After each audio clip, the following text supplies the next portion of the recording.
Voilà, nous sommes donc le lundi 8 mai 2023 en compagnie de mon ami Christian et toi Chantal, donc les enfants donc, de notre ami Edmond, 87 ans, mais qui a été sauvé donc en janvier 2022. L'hôpital a prévenu la famille qu'il allait mourir à l'hôpital et nous avons été chercher en ambulance. Et nous allons raconter cette histoire qui a fait le tour de la Belgique et qui est représentatif donc qu'on peut sauver des personnes âgées en les soignant, en les prenant en charge de manière complète.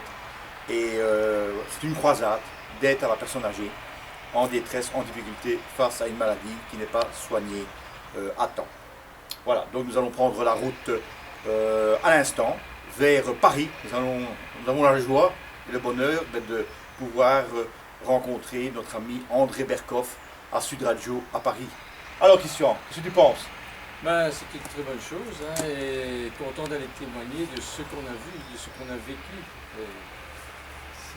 C'était lourd. Hein. Oui, tout à fait. Maintenant on le voit, on voit Edmond avec le sourire, il roule à bord de sa voiture, il va faire les commissions. Il fait son jardin. Il fait son jardin, il a une vie tout à fait normale comme il avait il y a 3 ans. Hein, et normalement, il devrait être au cimetière. Il devrait être au cimetière si on avait écouté, hein, entendre encore cette fameuse phrase qu'on ne soigne pas un Covid, alors qu'il suffit simplement de soigner ses complications. Tout à fait. Pneumonie, thrombose, voilà, on soigne. Et on a eu le Covid aussi, et on l'a eu une deuxième fois. Exactement. On a eu tous les 4, et tu es venu. Et, voilà. Et j'ai eu aussi la Covid, et on est là parce que quand on a voilà. une maladie, on a des symptômes. Les symptômes, ça veut dire que le système immunitaire est dépassé, il demande de l'aide. Et nous avons aidé notre système immunitaire par un traitement tout à fait traditionnel et qui est complètement efficace. Voilà, en route vers Paris. On y va.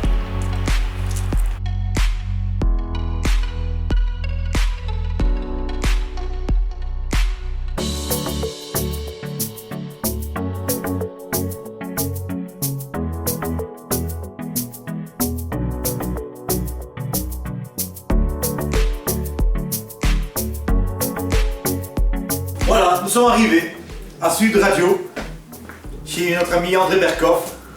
Si tu ne vas pas à la Gardère ira à toi. Exact. Voilà, mon ami Christian, viens à mes côtés. Voilà, Edmond sera la vedette aujourd'hui. Il représente tous les personnes âgées qui ont été pris en charge pendant cette période 2020-2023 et surtout en mémoire à ceux qui ne l'ont pas été et qui sont décédés par absence ou manque de soins. Donc voilà, nous sommes à Sud Radio. Et on dit merci à toute l'équipe de Sud Radio et André Berkoff. Merci.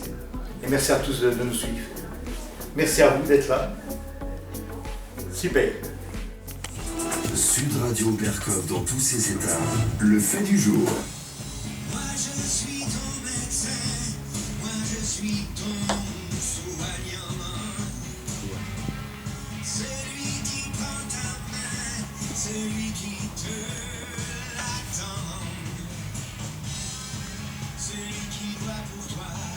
Très belle chanson de Francis Lalanne qu'il a écrit en hommage à un docteur qui est là, qui est avec nous, le docteur David Bouillon, qui est belge, qui est venu. Sud Radio Berkoff dans tous ses états. Le fait du jour. Parce qu'il fait partie, et heureusement ils sont nombreux, de ces médecins qui pensent d'abord à soigner. Et oui, et il y en a beaucoup. Hein. Et moi je rends hommage à tous les médecins qui m'ont soigné, qui m'ont vraiment soigné, voilà. Et qui ne se sont pas contentés de me dire, reste à la maison avec du Doliprane et attends de voir. Et si tu es vraiment à l'article de l'agonie, appelle le 15. Non. Il y a beaucoup de médecins qui ont fait un très très bon boulot, et il faut le dire, dont David Bouillon, et qui est venu avec Christian et Chantal pour nous parler d'Edmond. D'Edmond, 87 ans. Alors, il était à l'hôpital. Pourquoi, Christian? Vous êtes son gendre, racontez-nous. Toute une histoire, mais donc c'était un peu avant Noël de 2021. Donc, Noël 2021, oui. Voilà, donc Edmond, il et Madeleine, les deux sont tombés malades en fait. Hein. Et impossible d'avoir un médecin. Donc le médecin traitant, c'était le moment des fêtes, n'est pas venu. Donc on a demandé quand même aux infirmières de faire un test. Vous étiez où? C'était où? Donc c'est à Perouet. Hein. Donc nous on habite à 120 km. Hein. Donc tout ça s'est fait par téléphone. Les infirmières ont fait un test. On a encore attendu 3 jours. Donc ce qui fait que le temps passant, on arrive au 31 décembre qu'on dit le test est positif. Donc là, on dit il faut appeler au Covid. Oui, c'est ça. Oui. Appeler le docteur Bouillon, qu'on connaissait par les réseaux sociaux, donc en fait on ne l'avait jamais rencontré. Et le jour du 31 décembre, donc le nouvel an, il est venu, il est intervenu, et là il a découvert, non seulement il a fait un test à Madeleine qui était bien malade, mais également à Edmond qui lui avait déjà bien attaqué, on ne savait pas. Hein. Donc à ce moment-là, donc il a mis en place tous des soins qui devaient être efficaces, mais seulement l'équipe infirmière n'était pas compétente. Ils avaient peur parce que c'était le Covid, on ne prend pas l'attention parce que c'est le Covid, après on doit aller, etc. Et ils venaient toujours à midi, donc ce qui fait les médicaments du matin, on ne les donnait pas, il faut les remettre dans leur bouche. Les infirmières les laissaient sur la table, en réalité on les retrouvait sur la table ou par terre. Parce qu'ils ne pouvaient pas les ingurgiter, bien sûr. Voilà, non. Alors la situation s'est dégradée, Edmond est tombé en bas de son lit, on l'a retrouvé coincé entre le radiateur et le lit, brûlé avec le radiateur. Là on a rappelé le docteur Bouillon, qui est venu et qui dit, écoutez, moi je peux rien faire si l'équipe infirmière est comme ça, donc on va l'hospitaliser. Donc Edmond est hospitalisé et donc il était inconscient, hein, donc il est parti. Et alors à l'hôpital, il est resté quelques jours, puis on nous a téléphoné qu'il allait s'éteindre. Il allait mourir dans les heures ou les jours. Ah oui, on vous a dit, ça y est, c'est fini. Ouais. On nous a envoyé pour choisir le cercueil, quoi. C'est terrifiant. Et voilà, Edmond, personne âgée, pas vaccinée, on a bouffé le cas comme lui, on ne sait rien faire, donc on ne va pas l'intuber avec l'oxygène, ça ne sert à rien parce que ça va le faire souffrir, et de toute façon il ne se réveillerait pas. Donc voilà, c'est passé par profits et pertes. Là, la douche froide, on s'est dit, bon, ça y est, c'est fini, quoi. Hein. Donc on téléphone au docteur Bouillon pour l'en informer, et là il dit, mais ils vont le laisser mourir, il faut sortir de là. Nous on était perdus, donc on dit, vous êtes sûr que c'est ça à faire? Oui, chaque prise de médicament, c'est à essayer de prolonger, quoi, parce que là, il va mourir. Quoi. Et alors là, chapeau, hein, il a pris une ambulance, il a été le chercher, il a ramené à domicile, on a tout mis en place, on a changé d'équipe, etc. Donc vous l'avez ramené à domicile, avec David. Et là, donc, il a été soigné, perfusion, médicaments, enfin tout ce qu'il faut, donc, et voilà. Et semaine après semaine, Edmond est ressuscité, et sa femme aussi, qu'on a fait revenir aussi, parce qu'elle a été aussi à l'hôpital, qu'on avait mis dans un autre hôpital parce qu'il n'y avait pas assez de place. Et alors, le manque d'humanisme à l'hôpital était terrible, parce qu'ils étaient enfermés dans des pièces seules, forcément, puisqu'ils étaient Covid. Ils ne voyaient que des gens en scaphandre avec des masques jusqu'en haut. Donc ils étaient vraiment à laisser mourir dans un coin. Quoi. Et aujourd'hui, alors nous parlons là, aujourd'hui lundi. Edmond a repris sa voiture, il fait son jardin, il fait ses petites courses, et il est bien. Et alors il apprécie, parce qu'il a dit qu'il se voyait mourir. Hein. Il était parti. Hein. Donc là, maintenant, il apprécie chaque moment de la vie. Et Madeleine aussi. Et voilà, ils sont ressuscités tous les deux.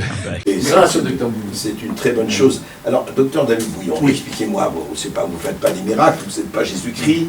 Mais expliquez-moi pourquoi, qu'est-ce qui se passe, comment ça se fait qu'on ne pense pas à donner ce qu'il faut donner là où il faut. Merci en tout cas de me recevoir aujourd'hui, M. Berkoff. Mais en tout cas, le constat, il est simple dans ma pratique, puisque toute ma vie, quand un patient âgé téléphonait, me contactait pour être pris en charge, on écoute, on aide, on informe, on soigne et on sauve. Donc cette prise en charge, cette consultation médicale n'a jamais été abandonnée depuis lors, donc même surtout pendant cette période. Et donc j'estime qu'une consultation avec la prise des paramètres, avec une auscultation, avec une prise de sang, avec un diagnostic d'infection virale qui s'est compliquée en infection bactérienne, c'est-à-dire une pneumonie. D'ailleurs, c'est confirmé par la pharmacovigilance belge. Hein, donc, lisez les 2 premières lignes. Les 2 lignes, elles sont terribles, donc ça date quand même de 15 mai 2020. 15 mai 2020, oui. 15 mai 2020. Hein. Oui. Donc, les patients atteints du SARS-CoV-2 peuvent développer une pneumonie avec une détresse respiratoire aiguë nécessitant la mise en place d'un protocole d'oxygénothérapie. Et donc voilà. Donc c'était déjà su. Voilà. Lui, ouais. Alors la pneumonie pour un généraliste, ben, c'est l'auscultation, c'est la prise de sang qui confirme cette infection dans le sang. Et alors Edmond a eu droit à de l'oxygène parce qu'à l'hôpital il avait 2 litres, à la maison il en a eu 8 litres. À l'hôpital ils ne mettent pas d'antibiotiques. Quand on a une Covid, ça la spécialiste l'a confirmé par téléphone. On ne met pas d'antibiotiques. Pas d'antibiotiques parce que c'est Covid. Or, je me tue à essayer de faire passer ce message depuis le début, c'est que ce n'est pas l'infection virale, comme dans une grippe d'ailleurs, ce n'est pas l'infection virale qui est dangereuse pour la personne âgée, ce sont les complications. Or, voilà pourquoi je suis souvent en colère, c'est que dès le moment où on a une complication après la Covid, on devrait donc examiner, mettre en route un antibiotique, un traitement, de l'oxygène, et pendant ce temps-là, ben, j'entendais qu'il faut dire à la personne âgée de rester à la maison pendant 10 jours sans traitement, juste du paracétamol. C'est cette période-là qui a tué, qui a laissé mourir les personnes âgées à domicile. Rien de plus, rien de moins. Donc nous avons pris en charge plusieurs milliers de personnes âgées, rien qu'avec cette prise en charge complète de la personne âgée, donc de l'appel téléphonique, jusqu'au traitement qui est antibiotiques, anti-inflammatoires, cortisone, oxygène. Et personne n'est allé à l'hôpital avec une prise en charge de ce genre. Vraiment personne, David Bouillon, honnêtement, enfin je veux dire, alors, il y a eu quand même des gens qui sont allés à l'hôpital. Attendez, quand même. jamais personne quand la prise en charge se déroule comme je viens de l'expliquer.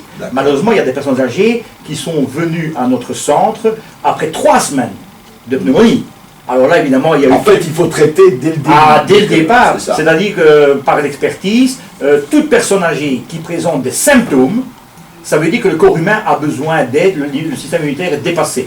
Et donc, symptômes égale une consultation médicale, pas par téléphone, en présentiel, donc en présence du patient, avec les paramètres, donc la saturation d'oxygène, température, le rythme cardiaque et la tension, faire une prise de sang, parce que la prise de sang, on la fait aux urgences, donc on peut la faire à domicile aussi. Et là, on voit les paramètres d'infection, on voit les paramètres de risque de thrombose, et puis c'est le diagnostic, et puis le traitement. Le traitement, c'est très facile. On soigne une pneumonie comment? Avec des antibiotiques, avec des anti-inflammatoires, avec la cortisone, et on a une guérison. Et en plus, la cerise sous le gâteau, et Edmond en est la preuve, c'est qu'il n'y a pas de Covid long, puisque le traitement a été complet, en fonction du diagnostic, il n'y a pas de Covid long. Donc Edmond, maintenant, n'est quasiment plus sous oxygène, et il mène une vie normale, alors qu'on l'a annoncé mort en janvier 2022. Oui, donc ça fait 1 an et demi, et donc voilà. Et il m'accompagne aux conférences, et donc je voudrais simplement dire qu'Edmond est représentatif. Il fait partie de notre croisade d'aide à la personne âgée. Edmond représente les personnes âgées qui sont décédées parce qu'ils n'ont pas été pris en charge de manière médicale complète et précoce. On doit soigner une pneumonie, quel que soit le délai. Donc dire 10 jours à la maison, pour moi c'était quand même quelque chose qui conduisait la personne âgée vers l'hôpital ou vers la mort. En fait, on devait traiter ça, Covid ou pas Covid, comme une pneumonie. Exactement. D'ailleurs, l'OMS maintenant, et tout le monde maintenant s'accorde à dire que la Covid, c'est une grippe, tout simplement. On a vu les chiffres. Hein. Exactement. On a vu pendant 3 ans, la grippe n'existait plus. Exactement. Il y a eu 0, 0, 0. Exactement. Alors qu'avant, c'était tant de millions, milliers. Voilà. Une infection virale reste une infection virale. Le système immunitaire protège la personne contre la maladie virale. D'ailleurs, les enfants n'ont pas été atteints quasiment de la Covid. Et une fois que le système immunitaire est dépassé, il y a de la température, il y a des difficultés respiratoires, il y a des symptômes, et c'est là qu'il faut vraiment prendre en charge la personne âgée. Expliquez-moi. Juste, David Bouillon, vous avez donc créé ce réseau Lagardère un peu partout, en tout cas en Belgique. L'idée, c'est que si quelqu'un, votre père, votre grand-père, ou quelqu'un d'âgé qui peut réagir, détaillez-moi, il faut appeler. En réalité, attendez, la mission que j'essaie de mener aujourd'hui, c'est de se mettre à la place de la personne âgée. Donc, pendant cette crise sanitaire, des personnes ont fait 200 km, 700 km, parce qu'il y en a qui sont venus de France, du sud de la France. Donc, faire des centaines de kilomètres en manque d'oxygène, avec une pneumonie, en voyant la mort à travers le carreau, je me suis dit, maintenant que la crise est quand même derrière nous, c'est de maintenant continuer cette mission de Lagardère. Si tu ne viens pas à Lagardère ira à toi. Donc, ça veut dire mettre des antennes dans les provinces belges, en France et ailleurs, pour que la personne âgée fasse le moins de kilomètres possible et puisse être prise en charge dans un petit centre qui serait géré par des soignants qui habitent autour de la personne âgée. Et ce sont des soignants, dont des infirmières, infirmiers, ambulanciers et médecins. Attendez, David Bouillon, quand je vous écoute, ça veut dire avoir des médecins généralistes un peu partout. Non. C'est pas la même chose, parce que qui aurait les instruments qui pourraient faire les diagnostics et les examens. Monsieur Berkoff, quand vous allez aux urgences, quand vous êtes en réanimation dans un hôpital, ce sont les infirmières qui font les paramètres, qui prennent les paramètres, ce sont les infirmières qui font les perfusions, ce sont les paramètres qui veillent sur vous. Donc les infirmières, nous en avons plus d'une centaine éparpillées donc dans la Belgique francophone. Des moments où une personne âgée contacte la gardaire, après le médecin traitant, bien entendu, après le service de garde, après les services d'urgence, ils feront le numéro de téléphone. C'est moi-même qui décroche, qui prend en compte l'appel. Et à ce moment-là, le réseau est devant moi. Et à ce moment-là, imaginons maintenant un patient âgé de Liège qui me contacte. J'ai un réseau donc d'infirmières et infirmiers de Liège qui peuvent aller faire les examens, qui peuvent aller à domicile voir la personne âgée, ou alors faire déplacer la personne âgée vers l'antenne de Liège. Oui, mais alors à ce moment-là, il faut des tas, non? Enfin, il faut beaucoup de David Bouillon, un peu partout. Non, vous pouvez pas tout faire tout seul. Mais par les réseaux, le rôle du médecin devient minimum, parce que c'est l'infirmière qui fait vraiment l'entièreté du travail, et j'en remercie, des véritables abeilles, puisqu'ils prennent des paramètres elles-mêmes, les infirmières. Vrai, David Bouillon, pardon, si vous n'avez pas contacté, Christian, vous n'avez pas contacté la famille d'Edmond, il faudrait, vous avez, heureusement, à travers les réseaux sociaux, parce que vous avez bien fait parler de votre activité. Enfin, il faudrait quand même à supposer que David Bouillon soit occupé un jour, il faudrait qu'il y ait d'autres quand même. Vous n'avez pas gardé le monopole. Non, ce n'est pas un monopole. Non, la réalité aujourd'hui, Monsieur Berkoff, c'est grâce au réseau, il y a quand même des médecins qui sont là pour m'aider. Il y a une centaine d'infirmières et infirmiers, il y a des ambulanciers. Maintenant il y a une espèce de communauté Lagardère qui est éparpillée partout en Belgique et même qui commence dans le nord de la France. Ça veut dire que cette prise en charge devient presque une nécessité et qui est à ce moment-là menée par des soignants proches de l'antenne, proches du patient. C'est ça. Et qui donc, n'est pas à faire 200 km. Non, je ne suis pas encore le ver de terre de service. Je ne suis pas cloné encore, mais des médecins généralistes sont à mes côtés maintenant, un petit peu partout en Belgique, et c'est surtout les infirmières qui sont importantes et infirmiers. Et alors, David Bouillon, juste, je vais réinterroger Christian et la famille. Est-ce que vous avez toujours, parce que je sais que vous avez été venu en parler ici à Sud Radio, vous avez eu quand même beaucoup d'hostilité aussi, on disait mais de quoi ils se mêlent, etc. Est-ce que ça s'est calmé aussi? Non, c'est toujours le même proverbe arabe, c'est les chiens aboient, la caravane passe, et donc la caravane nous l'avons justement, puisque nous avons le mobilhome. Non, mais ça ce n'est pas important, puisque c'est vraiment une croisade d'aide à la personne âgée qui est quand même une prise en charge de la personne âgée qui est confrontée à la mort. On parle de vie ou de mort. Et donc, quand je combats la vie, je combats pour la vie, ce qu'on dit, je m'en fous. L'histoire d'Edmond, quand je vois Edmond et son regard, je me dis, il faut continuer, Doc, il faut continuer à essayer de soigner et sauver. Et donc, voilà pourquoi ces antennes sont importantes. Ce véhicule médical mobile, qui est quand même le premier en Belgique, avec médecins, infirmiers et pharmaciens, il continue aussi. Qui peut se balader qui circule dans toute la Belgique, et qui va même en France. Et donc, ce cabinet médical mobile, qui ne sert pas à transporter, mais à aller vers la personne âgée. D'ailleurs, nous avons eu une intervention il y a quelques jours d'une personne âgée sans abri fixe, qui était avec une grave maladie diabétique, avec un ulcère. Eh bien, il a été pris en charge grâce au réseau, encore au réseau. Et la ville de Fleurus, maintenant, a pris le relais. Donc, même la commune a pris le relais pour pouvoir lui trouver un logement. Mais ce monsieur est soigné. Donc voilà. C'est ça, le plus important. Dites-moi, Christian, après, donc, c'est merveilleux et bravo vraiment à la fois David Bouillon, à vous qui avez eu l'initiative, que votre beau-père est vivant et en pleine activité. Et est-ce que l'hôpital est au courant de cela? Est-ce que l'hôpital où il était, est-ce que vous êtes manifesté en disant, regardez, vous aviez annoncé que mon père c'était fini, il a quelques jours à vivre, et puis au revoir, acheter le cercueil, et puis un an et demi après, il est encore là. Non, en fait, on n'a jamais eu de contact avec l'hôpital autre que par téléphone, parce qu'on ne pouvait pas aller à l'hôpital, les visites étaient interdites. On n'a jamais vu le médecin, on l'a eu qu'au téléphone. Ah oui, même dès le début, vous avez jamais vu le médecin, personne. Non, c'était très fermé. C'est un peu comme le temps de la peste avec la clochette. C'est des visites interdites.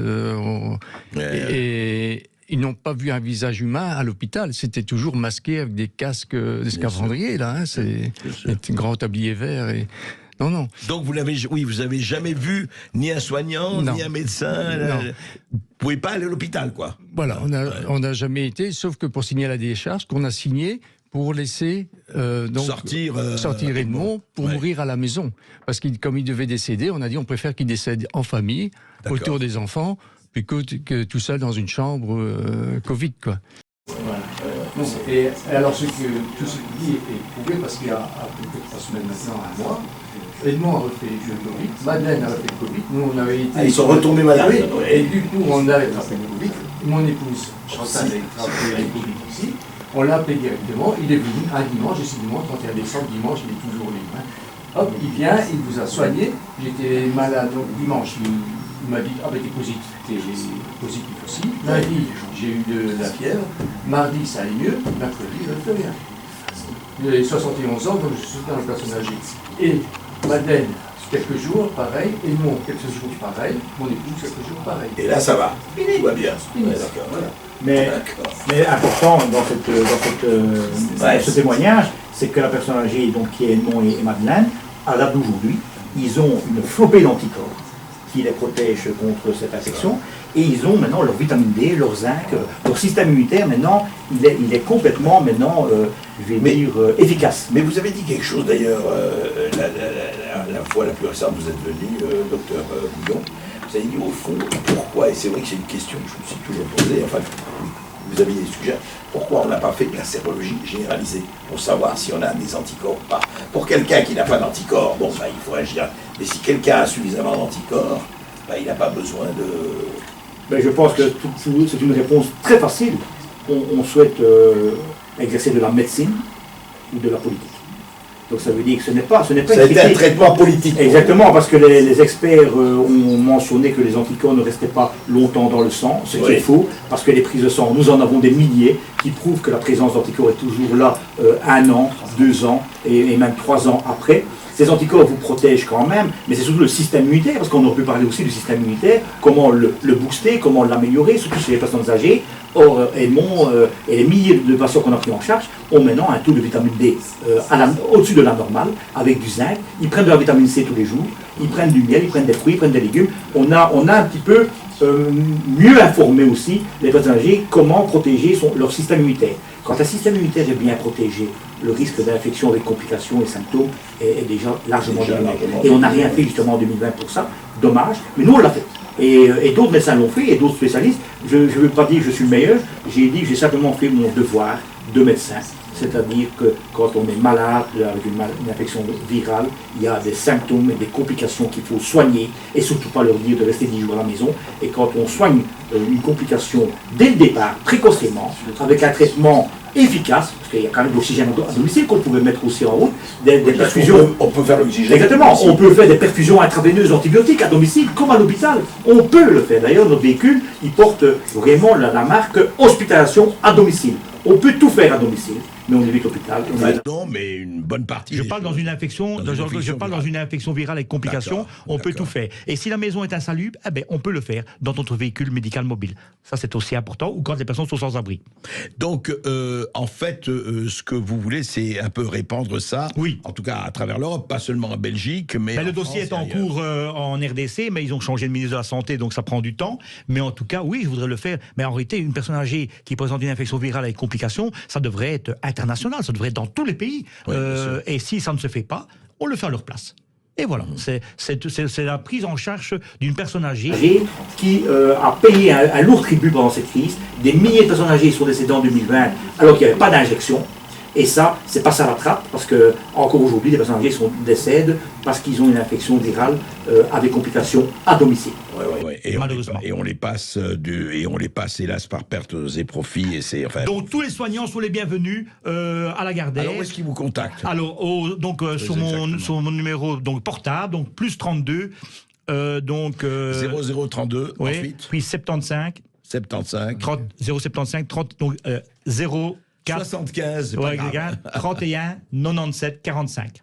Alors attendez, je vais répéter en traduisant en français. À la française. 0032 475 475 31 31 97 97 45. 45. Voilà. Allez, c'est bien. Voilà. c'est Si bien. vous, alors, si vous voulez pas que à Lagardère, si vous voulez que Lagardère vienne à vous, eh bien, appelez Lagardère. Et les soignants également. Voilà.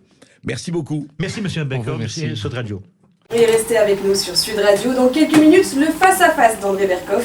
Aujourd'hui, un prof ne devrait pas dire ça. Les anecdotes glaçantes d'Ève Wagerland, enseignante et auteure d'un essai. Vous l'avez lu, André, et ça vous a mis dans tous vos états. A tout de suite sur Sud Radio. Sud Radio. Très bien, merci à vous. Content? C'était clair, très bien. Clair, net, précis? C'était clair, net, précis, et puis c'était bien de raconter ce que... Voilà. Nous on ira chez Lagardère. Lagardère nous soignera. Si tu ne viens pas à Lagardère, Lagardère ira à toi. Nous on ira chez Lagardère. Lagardère nous soignera. Si tu ne viens pas à Lagardère, Lagardère viendra à toi. Nous on ira chez Lagardère. Lagardère nous soignera. Si tu ne viens pas à Lagardère, Lagardère ira à toi. Nous on ira chez Lagardère. Lagardère nous soignera. Si tu ne viens pas à Lagardère, Lagardère viendra à toi. Nous on ira chez Lagardère. Lagardère nous soignera. Si tu ne viens pas à Lagardère, Lagardère ira à